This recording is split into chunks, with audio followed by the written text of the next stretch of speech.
To start with you, I heard Leland Vittert say this earlier. He said Republicans were planning to pop champagne, and instead today they were just popping Tylenol. Was it really that bad for Republicans, Mark?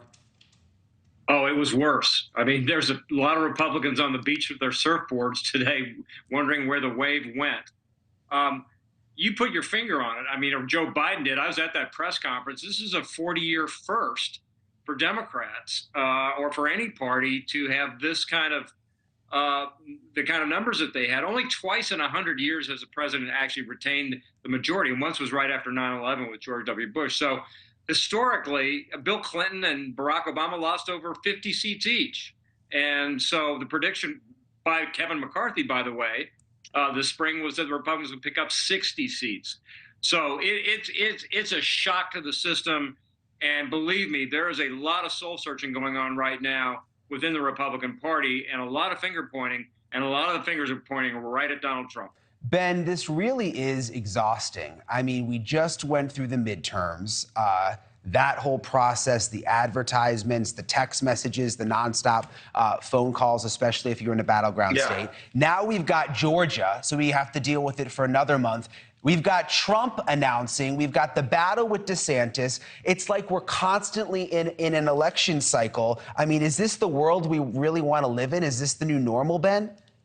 I think it's the world that we're going to live in, but I think the voters are starting to make it very clear on both sides of the aisle that they're tired of big personalities, and they're looking for candidates that listen to them on the issues. And the candidates that did well were the candidates that listened to the issues. If there's any one place there was an actual red wave last night, it was historic in Florida. Yeah, DeSantis is a big personality, but DeSantis talked the issues. And up and down that ballot, every single statewide position is now being held by a Republican that was on the ballot last night. They talked the issues. And that's what the takeaway should be for Republicans. Now, do I think that, by the way, Donald Trump had a bad night last night? No, not any worse than Mitch McConnell's night or Kevin McCarthy. I mean, you got to follow the money here. And this civil war between Mitch McConnell, Kevin McCarthy, and Donald Trump has got to end. And they held back far too much money from Trump candidates just to send a message to Donald Trump that you're not going to be in charge of the party anymore. And that type of stupid infighting is where people are so frustrated today that I talked to. They're angry that the Republican Party had a huge opportunity for a red wave and that was squandered because of this ridiculous infighting. And that's, I think, the biggest takeaway. So Ben, you really think it's the infighting that oh, absolutely. I mean, you don't think it's the candidates? You don't think people just rejected the Dr. Oz types? I mean, you think it was because of infighting? I think Oz is an outliner. I think he was a terrible candidate from the very beginning.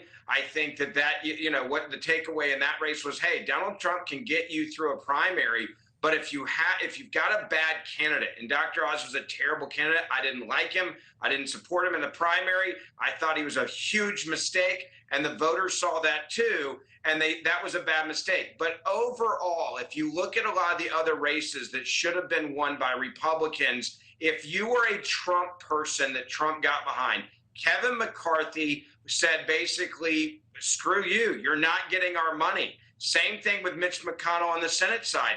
If you were a Republican, he was holding money back from you. You look at the money, and this was a stupid move by these two politicians. They need to sit down and figure this out, because all they did was hurt the conservative movement. So I think people should be very angry with the Republican leadership tonight, as well as they should be asking questions to Donald Trump about the quality of some of the candidates he did pick.